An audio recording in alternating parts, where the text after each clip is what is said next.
시대의 소망 제68장 바깥뜰에서 명절에 예배하러 올라온 사람 중에 헬라인 몇이 있는데 저희가 갈릴리 벳세다 사람 빌립에게 가서 청하여 가로되 선생이여 우리가 예수를 배우고자 하나이다 하니 빌립이 안드레에게 가서 말하고 안드레와 빌립이 예수께 가서 여짜온대 이때 그리스도의 사업은 쓰라린 패배를 당한 듯이 보였다.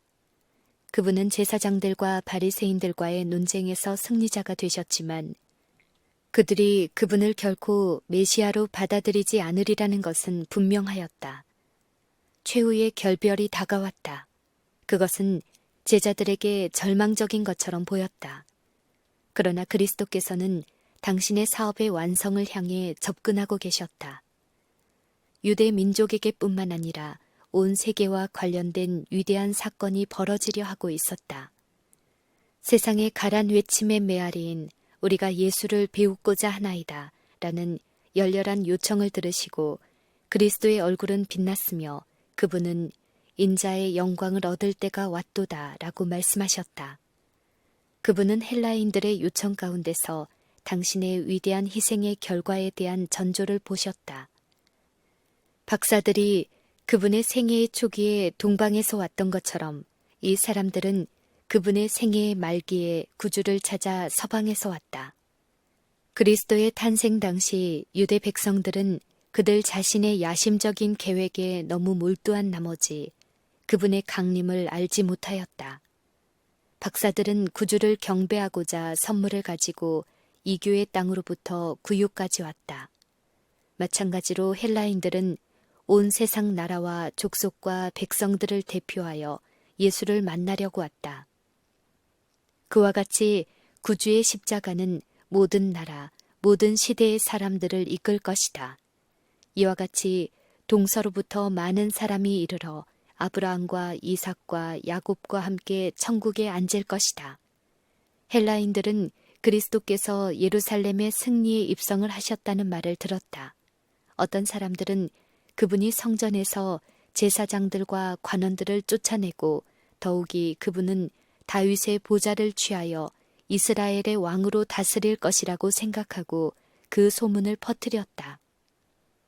헬라인들은 그분의 사명에 관하여 진실을 알고자 하였다.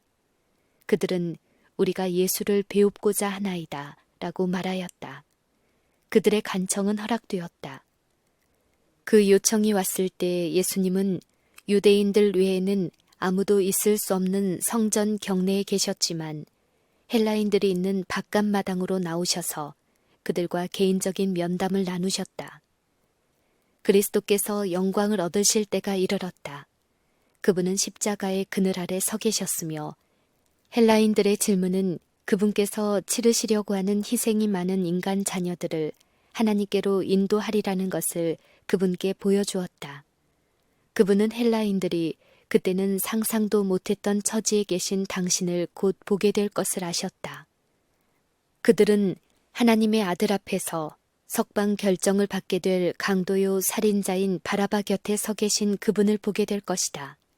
그들은 제사장들과 관원들의 선동에 영향을 받은 백성들이 선택하는 소리를 들을 것이다. 그러면 그리스도라 하는 예수를 내가 어떻게 하랴는 질문에 십자가에 못 박혀야 하겠나이다 라는 대답이 주어질 것이다. 인간의 죄를 위한 화목 제물이 되심으로써 그분의 왕국은 완전하게 되고 다시 온 세상에 퍼져나갈 것을 그리스도께서는 아셨다. 그분은 회복자로서 일하실 것이며 그분의 성령은 각처에 편만할 것이다. 잠시 그분은 장래를 내다보셨고 온 세상 각처에서 보라 세상 죄를 지고 가는 하나님의 어린 양이로다 라고 전파되는 음성을 들으셨다. 그분은 이 이방인들 가운데서 유대인과 이방인 사이의 장벽이 무너지고 모든 민족과 방언과 백성이 구원의 기별을 듣게 될 때 위대한 수학의 결실에 대한 증거를 보셨다. 그분은 이러한 일에 대한 기대, 즉 그분의 소망의 성취를 인자의 영광을 얻을 때가 왔도다 라는 말로 표현하셨다. 그러나 그리스도께서는 이러한 영광을 입으시는 방법에 대하여 잊으신 적이 결코 없었다. 다가오는 그분의 죽으심 뒤에 이방인들을 모으는 일이 있을 것이었다. 오직 그분의 죽으심을 통해서만 세계는 구원을 받을 수가 있었다.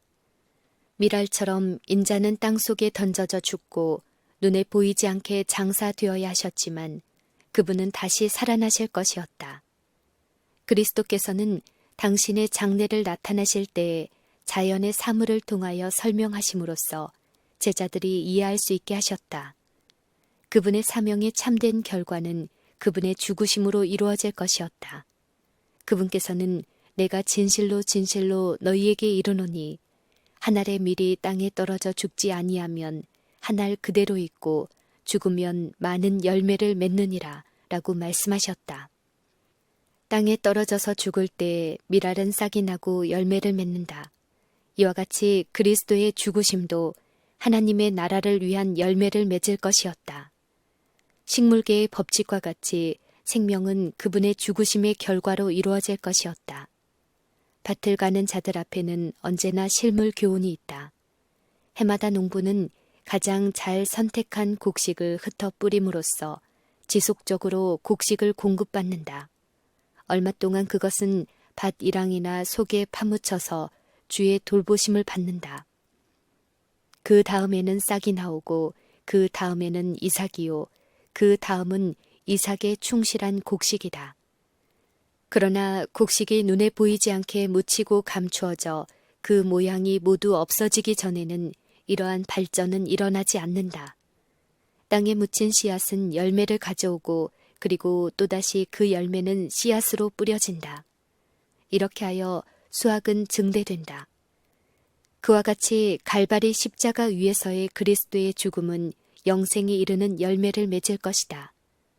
이 희생을 숙고하는 것은 그 결과로 영생한 자들에게 영광이 될 것이다. 자신의 생명을 그대로 보존하는 밀알은 열매를 생산하지 못한다. 그것은 홀로 살 뿐이다. 만일 원하기만 하셨다면 그리스도께서는 죽지 않으실 수 있었다. 만일 그분께서 이렇게 하셨다면 분명히 그분은 홀로 사셨을 것이다. 그분은 인간 자녀들을 하나님께 인도하실 수 없었을 것이다. 당신의 생명을 드림으로써 그분은 인류에게 생명을 나누어 주실 수 있었다. 오직 땅에 떨어져 죽으심으로 그분은 그 거대한 수확, 즉 모든 민족과 족속과 방언과 백성 중에서 하나님께 구속함을 받은 큰 무리의 씨앗이 되실 수 있었다. 그리스도께서는 이 진리를 모든 사람들이 배워야 할 자아 희생의 교훈과 연결시키신다. 자기 생명을 사랑하는 자는 잃어버릴 것이요. 이 세상에서 자기 생명을 미워하는 자는 영생하도록 보존하리라. 그리스도의 동역자로서 열매를 맺고자 하는 모든 사람들은 먼저 땅에 떨어져 죽지 않으면 안 된다. 세계에 필요라는 밭고랑이에 생명을 던져야만 한다. 자기 사랑과 사욕을 죽여야 한다. 자기 희생의 법칙은 자기 보존의 법칙이다. 농부는 그의 곡식을 흩어버림으로 그것을 보존한다. 인생에 있어서도 그러하다. 주는 것이 사는 것이다. 보존될 생명은 하나님과 사람에게 봉사하는 일에 아낌없이 바친 생명이다. 이 세상에서 그리스도를 위하여 저희 생명을 희생하는 자들은 저희 생명을 영원히 보존할 것이다. 사욕을 쫓아 허비한 삶은 먹어버린 곡식과 같다. 그것은 사라지지만 증가됨이 없다. 사람이 자신을 위하여 모을 수 있는 모든 것을 모을 수 있을 것이며 자신을 위해 살고 생각하며 계획할 수도 있을 것이다. 그러나 생명이 끝나면 그는 아무것도 없게 될 것이다. 자아 섬김의 법칙은 자멸의 법칙이다. 예수께서는 사람이 나를 섬기려면 나를 따르라. 나 있는 곳에 나를 섬기는 자도 거기 있으리니 사람이 나를 섬기면 내 아버지께서 저를 귀히 여기시리라 라고 말씀하셨다. 희생의 십자가를 예수님과 같이 지는 자들은 모두 그분의 영광을 나누어 가지게 될 것이다. 당신의 제자들이 당신과 함께 영광을 얻게 되는 것이 멸시와 고통 가운데 처한 그리스도의 기쁨이었다. 그들은 그분의 자아 희생의 열매이다. 그들 가운데서 그분의 품성과 정신이 살아 움직이는 것이 그분이 받으실 보상이며 영원 무궁토록 그분의 기쁨이 될 것이다. 그들의 수고와 희생의 열매로서 그들이 그분과 함께 나누는 이 기쁨은 다른 사람들의 심령과 생애에서도 나타날 것이다. 그들은 그리스도의 동역자들이며 하늘 아버지께서는 당신의 아들을 영화롭게 하시듯이 저들도 영화롭게 하실 것이다.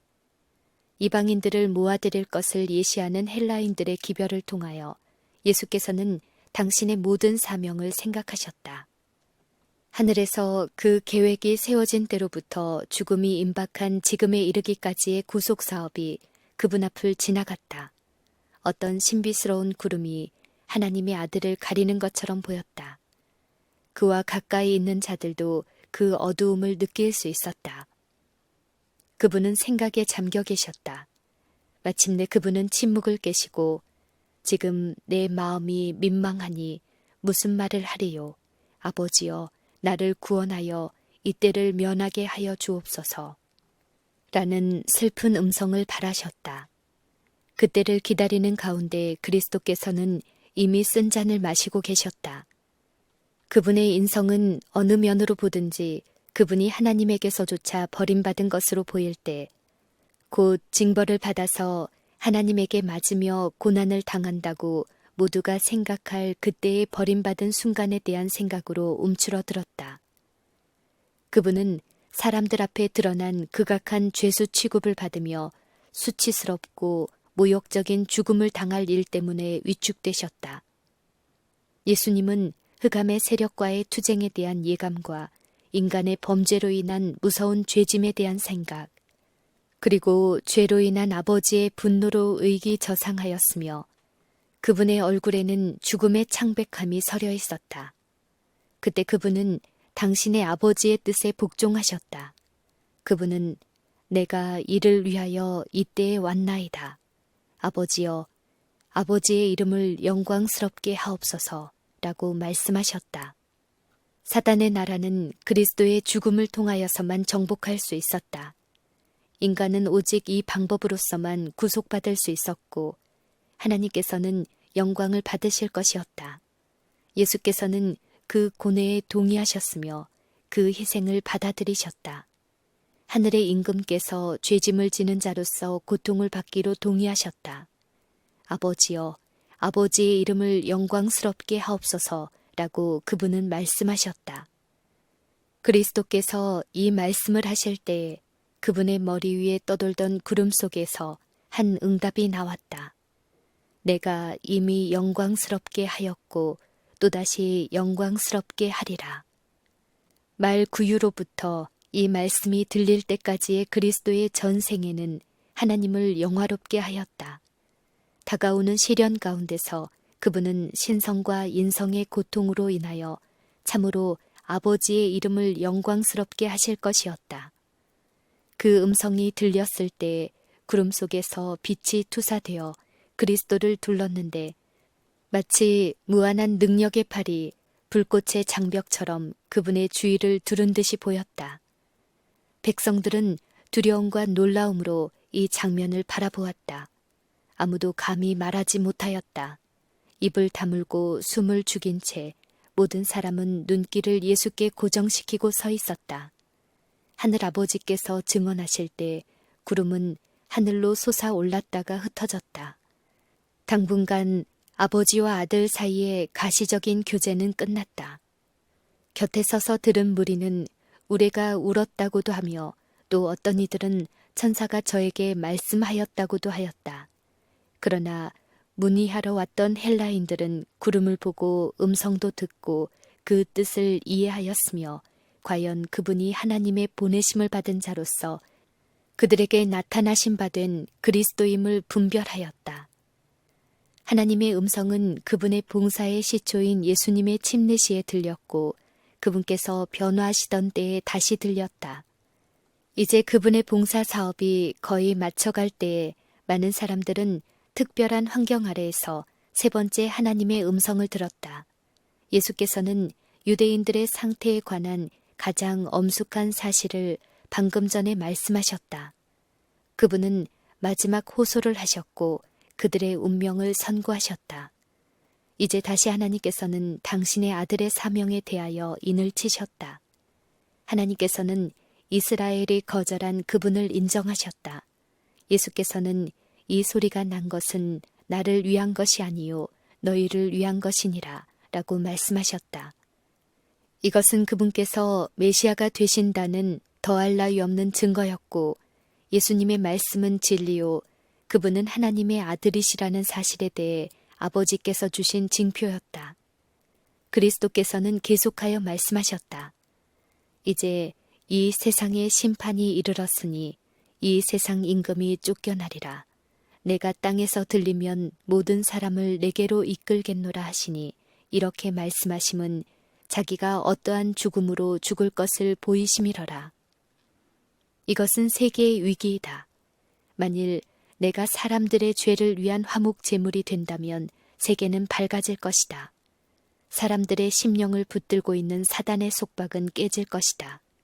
훼손된 하나님의 형상이 인간에게 회복될 것이며 믿는 성도들의 가족은 마침내 하늘집을 상속받게 될 것이다. 이것은 그리스도의 죽음의 결과이다. 구주께서는 당신 앞에 펼쳐진 승리의 장면에 대한 명상에 잠기신다. 그분은 십자가와 그에 따른 모든 공포와 빛나는 영광과 함께 잔인하고 수치스러운 십자가를 보신다. 그러나 인간 구속의 사업은 십자가로 말미암아 성취된 것이 전부는 아니다. 하나님의 사랑은 우주에까지 나타난다. 이 세상 임금은 쫓겨난다. 사단이 하나님께 제기했던 비난들은 논파된다. 사단이 하늘에 퍼뜨린 비난의 말은 영원히 제거된다. 사람들과 같이 천사들도 구주께 이끌리게 된다. 내가 땅에서 들리면 모든 사람을 내게로 이끌겠노라고 그분은 말씀하셨다. 그리스도께서 이 말씀을 하실 때 그분 주위에는 많은 백성들이 둘러 있었는데 그 중에 한 사람이 우리는 율법에서 그리스도가 영원히 계신다 함을 들었거늘 너는 어찌하여 인자가 들려야 하리라 하느냐. 이 인자는 누구냐라고 하였다. 예수께서 가라사대 아직 잠시 동안 빛이 너희 중에 있으니 빛이 있을 동안에 다녀 어두움에 붙잡히지 않게 하라. 어두움에 다니는 자는 그 가는 바를 알지 못하느니라. 너희에게 아직 이 빛이 있을 동안에 빛을 믿으라. 그리하면 빛의 아들이 되리라. 그러나 이렇게 많은 표적을 저희 앞에서 행하였으나 저를 믿지 아니하였다. 그들이 한 번은 구주께 우리를 보고 당신을 믿게 행하시는 표적이 무엇이니까 하고 물었다. 셀 수 없는 표적들이 주어졌으나 그들은 눈을 감고 마음을 굳게 하였다. 이제 아버지께서 친히 말씀하셨으므로 그들은 더 이상 표적을 요구할 수 없었으나 여전히 믿기를 거절하였다. 그러나 관원 중에도 저를 믿는 자가 많되 바리새인들을 인하여 드러나게 말하지 못하니 이는 추례를 당할까 두려워함이라. 그들은 하나님께 인정을 받는 것보다도 사람들의 칭찬을 더 좋아하였다. 그들은 질책과 수치를 면하려고 그리스도를 부인하고 영생의 제안을 거절하였다. 그때 이후로 모든 세기를 통하여 얼마나 많은 사람들이 같은 일을 행하여 왔는가. 자기 생명을 사랑하는 자는 잃어버릴 것이요 라고 하신 구주의 경고가 그 모든 사람들에게 적용된다. 예수께서는 나를 저버리고 내 말을 받지 아니하는 자를 심판할 이가 있으니 곧 나의 한 그 말이 마지막 날에 저를 심판하리라 라고 말씀하셨다.